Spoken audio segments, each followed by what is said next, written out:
¿Qué tal? ¿Cómo estáis? Buenos días. Empezamos la jornada número 5 del Festival de San Sebastián en el set de Quinótico, en compañía y en colaboración de Fred Film Radio, la Radio Internacional de Festivales.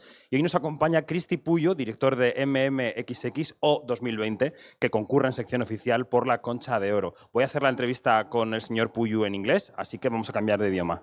Thank you very much for being with us today. Thank you. Thank you for coming. Thank you. How do you feel here competing in San Sebastian? I mean, how do you feel making a film to compete with others, if that verb is valid? Well, I didn't make the film for competition. I know. I made the film for myself and for my audience, my abstract and invisible audience. So it's good to be here, and I felt like honored to be invited because it's an important festival. It is about cinema, so I'm glad to be here. That's a good reason. Was it a difficult production to build up, this one, MMXX? It started with a workshop. This film is the result of a workshop I did, like for 4 weeks with actors coming from cinema theater and non-actors, and without money. So we had like 12 days of shootings, and we come up with this film. So it was pretty difficult. Okay. I'll get back to you in a minute because we have to see a little trailer. Tenemos el tráiler del Superviviente de Auschwitz, película que se ha estrenado esta semana, así que 20 segundos y regresamos. Estamos de vuelta en el set de Quinótico en San Sebastián con Cristi Puyo. Mr. Puyo, you get us back to the pandemic times with your film. It's MMXX is 2020 in Roman numbers. Why did you decide that the audience would like to go back there to listen to your message? I think it's a clear message about communication or the lack of communication between us, right? Also about this, but a lot of other things about our responsibilities and about our cowardice and so on and so forth. So what is important, why is it important? It's important because, it is important to see films about the Second World War and about the First World War and so on and so forth. So it is important because it's a part of our history, a part that is kind of blurry. Uh-huh. So I believe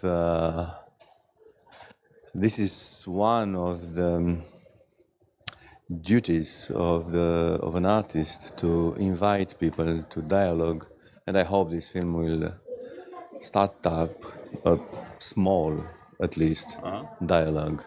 How do you think the pandemic changed us? I'm not speaking about the public health side of the thing, about our behavior, our way of seeing the world. How did the pandemic change us? I don't know about the changes. I know about the revelations.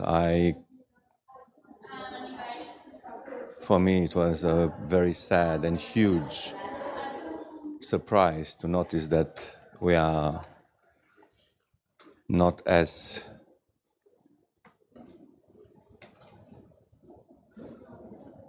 courageous as we thought we are. Mm-hmm.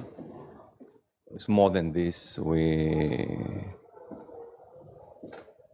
stopped thinking of the world we live in on these conditions of permanent fear. And I believe it is just another confirmation that the opposite of love is fear, not hate. It is about fear. It was about fear, and it still is. Mm-hmm. And the pandemic didn't stop. Sorry to contradict you.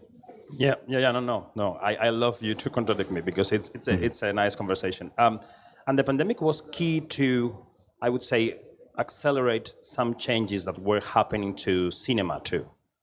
I mean, people in Spain, at least, they were going, well, in a regular way to the cinemas before the pandemic, and after the pandemic, the numbers are way down.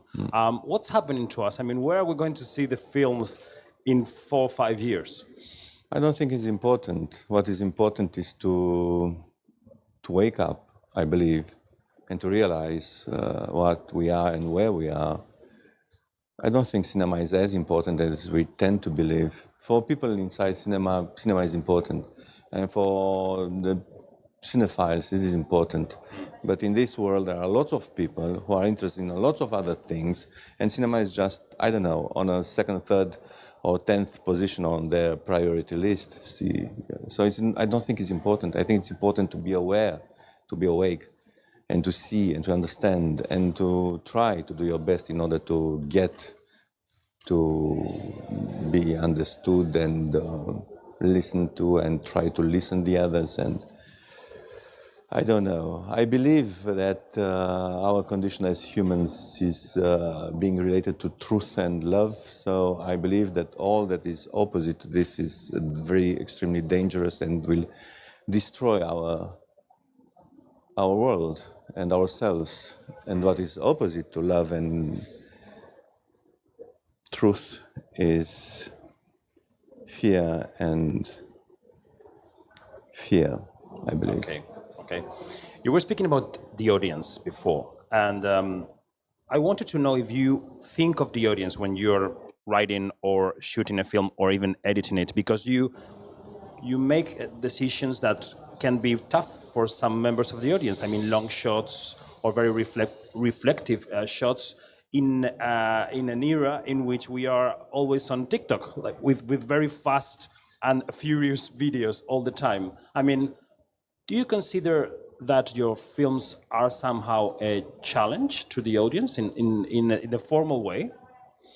It can be for some members of the audience, but it's simple. It's just not for them. I mean, nobody is constrained to stay in the cinema.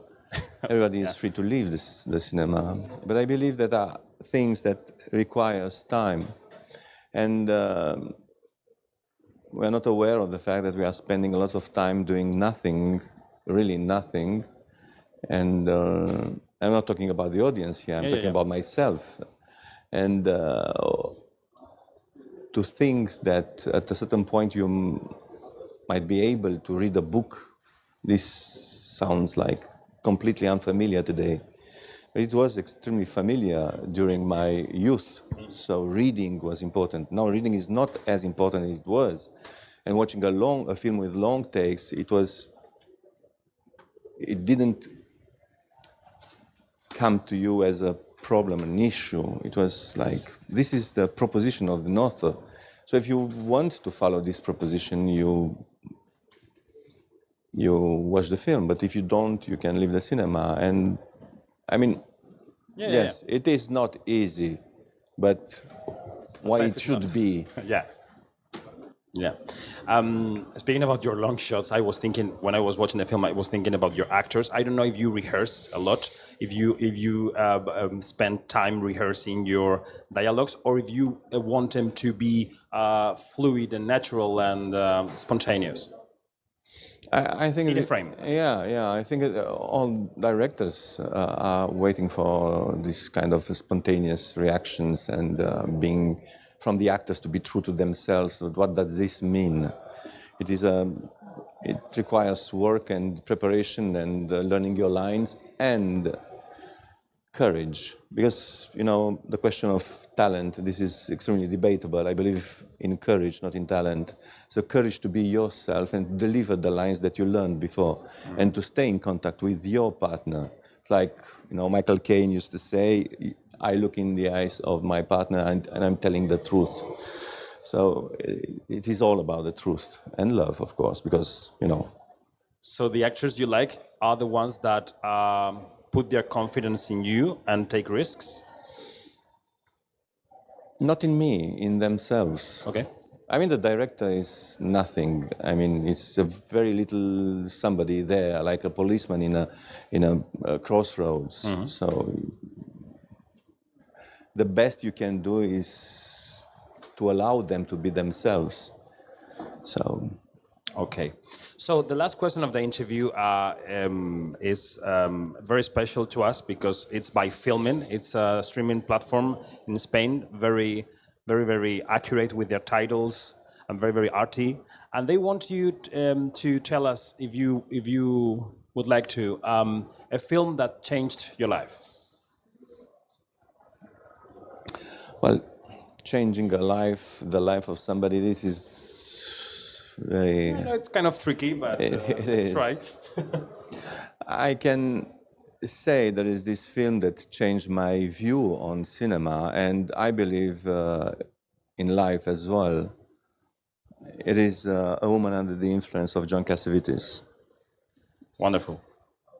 I was still in school studying cinema, and from that moment on, I forgot about my previous models.